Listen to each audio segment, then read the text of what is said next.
Quarterfinal Saturday continues here in Asheville, North Carolina at the Southern Conference Men's Championship. The number 2 seed Furman Paladins going for a school record 26 win tonight against their rivals from Spartanburg, South Carolina, and the 7 seed Wofford Terriers. It's our third game of the day this afternoon. Number 1 ETSU, the regular season champs, able to get a victory over VMI. They'll face Western Carolina in Sunday's other semifinal, the Catamounts, blowing past the Mercer Bears in the second half in the 4-5 game. This is the first of 2 games this evening. Hi, friends, and welcome back in with Dean Keener, Pete Hannity with you. A Wofford and Furman team during the season. They split their regular season matchup 2 weeks ago. You and I witnessed a barn burner in downtown Greenville, South Carolina. And despite the overall records, it's really hard to get a handle on how this one's going to go. Yeah, you're right. How appropriate that these 2 rivals who had 2 great regular season games meet on a neutral court in the tournament to determine who's best, at least for this season. Right, Wofford, really how it coincides their shooting with how they go. They made 16 threes last night to advance to the quarterfinals. Now it can help you set up the 3 if you've got an inside game. Chavez Goodwin, the 4th-year junior, transferred in from the College of Charleston, playing more center than forward this year out of necessity. Yeah, but he's played the role very well and selflessly. You see last night, 15 and 5 against the Citadel. He's shooting 62% from the floor on the season because of shots like that. He's shooting 67 in league play. Goodwin, a reserve on last year's Southern Conference champion 30-win Wofford team, a Terrier ball club that arrived here tonight with an opening round win Friday over the Citadel, 56% from the field, and they were blazing from beyond the arc. As for the Furman Paladins, one of the great scorers in program history, now a senior, Jordan Lyon. One of the great scorers, one of the great winners, right? The winningest Paladin of all time. He's got 96 career wins. He's a true student athlete. You see his numbers. He was all Southern Conference this season, and deservedly so. He's really good when the lights shine brightly. It'll be fun to watch him here tonight. Let's send it courtside to the 3rd member of our team, Aaron Summers. Aaron? Thanks. Ever since Wofford bested Furman in the 2015 Socon title game, this rivalry has turned into an all-out war. Warriors Chavez Goodwin put it quite simply: they don't like our black, and we don't like their purple. Throw out the records and the seeds. This will be an all-out battle until the end. And here we go. Gurley for Furman, Goodwin for Wofford. The Terriers win the tip. They've met many times over the years. Furman holds the all-time series lead 89-58. Just their 2nd meeting all-time in the Socon tourney. Their first since the title game of 2015. Furman was the surprise team that year. Wofford won that ball game, went on to the NCAAs, but since that game, Furman's gone 96-36. A turning point run for their program, but Chavez Goodwin delivers early for the Terriers. Stump from the right elbow, thought he had it. Goodwin gets the rebound, spins his way to the bucket for another jam. Chavez Goodwin was huge when Wofford jumped out to a 12-0 lead in Spartanburg in the first meeting this year. He went on to have a great game with 18 points and 7 boards, and the Terriers win. He's on that kind of pace tonight. He knows how to track down rebounds at the offensive end. His length allows him to rebound outside of his zone. Slauson regained, couldn't get it to fall, and we arrive at an official timeout. Well, just like the first meeting between these 2 teams, and frankly, the 2nd game they played this season, it's been all Wofford early on. Chavez Goodwin has come to play. You heard what Aaron said about him in his quote before our ball game. He's living up to it. With Dean Keener and Aaron Summers, Pete Hannity with you back in Asheville. Let's give you our general shale building blocks of the game. Consistency for the Wofford Terriers. They've proven they can compete with anybody in the league. They've just got to do it, and they got to continue the balance. Inside out, we're seeing Goodwin inside being really good for Furman. The challenge for the Paladins is to stay focused and stay in the moment. They're one of the favorites. They're going to be the hunted tonight. And then deflect to deny. Defensively, they've got to make sure that they limit the 3-point shots and the ball movement by the Terriers. Furman Paladins trying for what would be a program record 26 victory if they can win tonight, but they trail 12-6 against the Wofford Terriers. Let's send it back over to Aaron Summers. Aaron?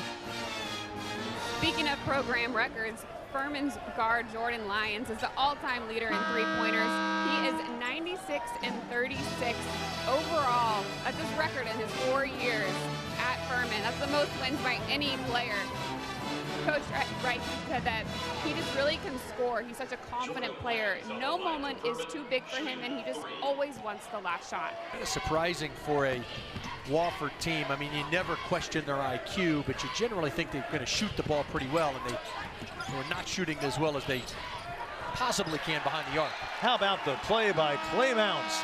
Intercepts the pass after a good read on the toss by Thiem Love, and then has the presence of mind to throw it off a Wofford player and force a turnover. It's just a great effort play. Watch this here. He steps in front. He recognizes where he needs to throw it. Let's go to the other end and play offense. Furman is trailed by as many as 6. They're one of their last 8 from the field. Lob inside for Slauson. Mounts making it happen on both ends of the court. Give him an assist that time. Boy, a terrific called play right there. Caught the Terriers off guard. Murphy defended by Clark, who stands 6'5". Oh, splitting defenders, Murphy. Back out to Stump. Trevor Stump pushing Wofford's lead out to 5 once more. His first made 3 of the game. He's got 4 points. Here in Asheville, North Carolina, the Furman Paladins have not led in this opening half of play. Paladins just 1 of 8 from 3. That's part of it. They've defended well. They just haven't been able to put the ball in the hole at a consistent rate. Mounts pump fake to get away from Richardson. The 4th-year junior taking the freshman to school with a jam. Mounts has got a whole lot of bounce. First opportunity he's had to drive to the basket. Contact near the basket, Lyons and Larson, but that's how we arrive at the half. The Wofford Terriers, a 3-point advantage over their rivals, the Furman Paladins. Terriers playing for a second straight night and trying to stay alive. Let's send it over to Aaron with the first-year Wofford Terriers head coach, Jay McCauley, who's trying to go 2-1 early on in his career against Furman. Aaron. Thanks, Pete. Coach, you're holding Furman to 28% overall. Just 1 3 so far in the game. How pleased are you with your team's defensive intensity?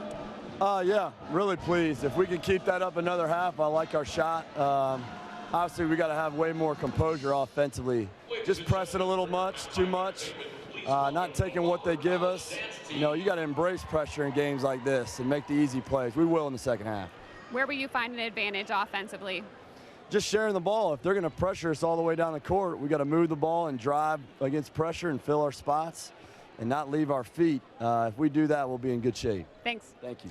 Jay McCauley's team had a 3-game winning streak against Furman come to an end in heartbreaking fashion 2 weeks ago.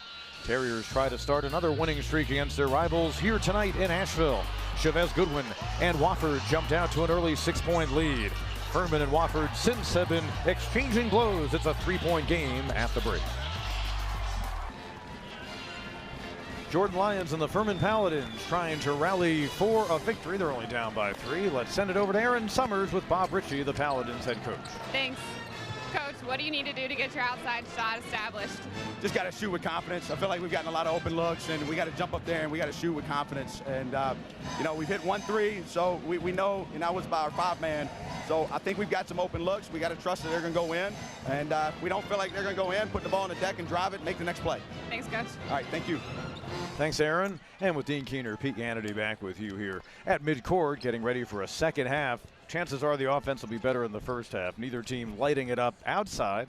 Well, the numbers will bear that out as the first half stats pretty much show that a Furman Paladins team, and for that matter Wofford, not as effective as they usually are, particularly beyond the arc. No, uncharacteristic. 4 for 23 combined. The two teams behind the arc. Bob Ritchie's right. You got to shoot it with confidence this time of year. Although when he said, hey, if you're covered or you don't feel comfortable, put it on the deck, that's been tough sledding for both teams. The officials have really allowed hand checking, and that's impeded some progress by guys to be able to get to the rim on a consistent basis. Well, you'd be curious to see if they continue with that trend. Turnovers beyond the regular season averages for two very efficient teams. Chavez Goodwin, 8 points for the Terriers. He's been a force inside. Yeah, he has. He's been the one bright spot, really, for either team. 8 points on 4 for 5 shooting. A couple of dunks. We saw the first one, then a nice step through, and then he goes and corrals the rebound. puts it on the floor just to gather himself. And again, he knows what to do inside. He's got some grown man action when he attacks the rim. He leads all scorers with those 8 first-half points, just the second all-time Socon tourney meeting between these two longtime rivals from the upstate of South Carolina. We expect a tight second half. We have that for you when we return to Asheville. Jay McCauley says it's tough, but we're not done. And that was basically his languaging for we've got Asheville ahead and we can win there. And Larson the steal. Waits for a teammate and feeds Murphy. Biggest lead of the game for the Terriers. That was outstanding basketball right there by Ryan Larson. Recognized, put his ego aside, didn't want to challenge Noah Gurley at the rim. Murphy and Hunter. Hunter just keeps his hand right on Murphy. Murphy got the screen from Stump. Good one right there. A gentle touch. He's got 10. Let's not lose sight of the fact we've talked on numerous occasions tonight about the Wofford losing streak they broke last night with their win against the Citadel.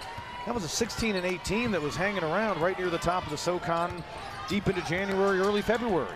Murphy fires again, and a splash for the Wisconsin native, and the lead back out to 9. Nice two-man game with Larson and Murphy. Knew exactly where each other were located. Let's send it back over to Aaron. Coach Ritchie was telling his Furman Paladins in the huddle just moments ago that we need to keep this game close because Wofford, they don't know how to close out games. He called them out on that aspect, and then he said that we need to continue to attack, make sure that we're playing tough. And frankly, Jay McCauley will tell you the same thing. Several times I spoke with him during that skid, and he said we simply have not been able to figure out how to close out games. And especially in the second half, they would have a moment or two that may seem subtle at the time as the blocking foul was called against Hollowell. And that led to the losses that kept piling up. You and I saw it early on when they fell on a Saturday night against Chattanooga, a game they seemingly had in the bag and couldn't put away. Been a turnover here with a team that really has as much ball security. They've taken care of it for the most part, but they'll have a turnover, a missed shot. Opponent's mini run, field goal percentage, particularly behind a 3, down a little bit this year. Bounce. Big 3 made for the Elkin, North Carolina native. With the advantage of Furman now having 18 fouls, Terriers just 3. They've got a chance to build on this lead from the line. Bothwell the step back. Well, degree of difficulty by Bothwell on the dribble in 3. That's not easy, but he is confident, as you say. Knows how to squeeze the trigger when he's open. 6-0 run for the Paladins. Lions way out there. And the Paladins back in front. A 9-0 run. And now Jay McCauley of Wofford forced to call a timeout. The team that comes away with the championship, likely the only one that'll get a bid to the field of 68. Aaron listened in to the Wofford huddle moments ago. Aaron? Head coach Jay McCauley told his Terriers to settle down. He said, we knew Furman would bring some pressure. Don't let it get to you. We still want to stick with going inside out. He said, hey, we have another 4-minute war ahead of us. Let's win this one. And getting close to a half dozen boards. There's no doubt they want to play around Chavez Goodwin inside. Stump from the right wing. Big 3 for the 5th-year senior from the state of Illinois. And Wofford moves back in front. Can't finish with the delivery, though. And Jordan Lyons in the ball game. 1 of 5 beyond the arc. Feed inside Goodwin. He was thinking dunk. He'll settle for the lay-in. And the Terriers build the lead out to 51-45. Goodwin, 15 points. There really isn't a lot of drop-off tonight when Larson's at the point for Murphy. Directing traffic, making the right pass at all times. Wofford's been much better on free throws in the second half than the first. Hollowell thought about a catch and shoot. Stump, he's got the hot hand, and it remains that way. How do you leave Trevor Stump that open after he's knocked down 4, now 5 3-pointers? Send it over to Aaron. After the 93-76 win over the Citadel last night, Coach McCauley really let his players enjoy that win. It was Chavez Goodwin who said it's been 7 games since we had a win. It felt great. We want to continue to have that feeling, especially in the tournament. said, I think we can build off of that win and go in tomorrow and do the same thing. Clearly, they are riding that wave right now. For the Paladins in a big hole. And taken away by Murphy. Gurley and Jones. Gurley went for the steal. Messiah Jones went for the finish. She threw it home. But here at the Southern Conference Tournament, our biggest upset on quarterfinal Saturday, the 7-seeded Wofford Terriers, who built a big second-half lead, only to see that go away, but then bounce back, and they move on with a 77-68 victory. Trevor Stumpa Sr., his Terriers have to win this tournament, you would think, to get to any kind of postseason play. His career extends at least one more game, and they get ready for semifinal Sunday now for Jordan Lyons, Jay McCauley, who of course at one time was on the Furman staff. These teams all know each other well, and Chavez Goodwin, that interesting quote we gave you at the top of the telecast saying these teams don't like each other, but that's all about the competition. These are guys who've known each other for a long time. So Wofford advances. Now one more game to go. UNCG, the 3 seed, Chattanooga, the 6 seed. They will battle to see who faces the Terriers in the nightcap on Sunday. ETSU and Western Carolina will play our first semifinal game on Sunday afternoon. Well, it is setting up to be an unbelievable Sunday semifinal. 2 terrific games, 1 game still to be decided. Hey, Wofford, they split with UNCG, and they beat them in early January. They've yet to beat the Mocs. I don't know that they really care at this point who they play. They're just happy to advance in a win against their rival here in Asheville. Our best game of the tournament so far in terms of how competitive it was, and the Wofford Terriers have pulled the upset. It was a game that had a lot of scrappy style to it. Ryan Larson and crew eventually go on to the victory. And on behalf of Dean Keener and Aaron Summers, Pete Hannity saying so long. We'll see you soon for our nightcap. And this has been a presentation of ESPN.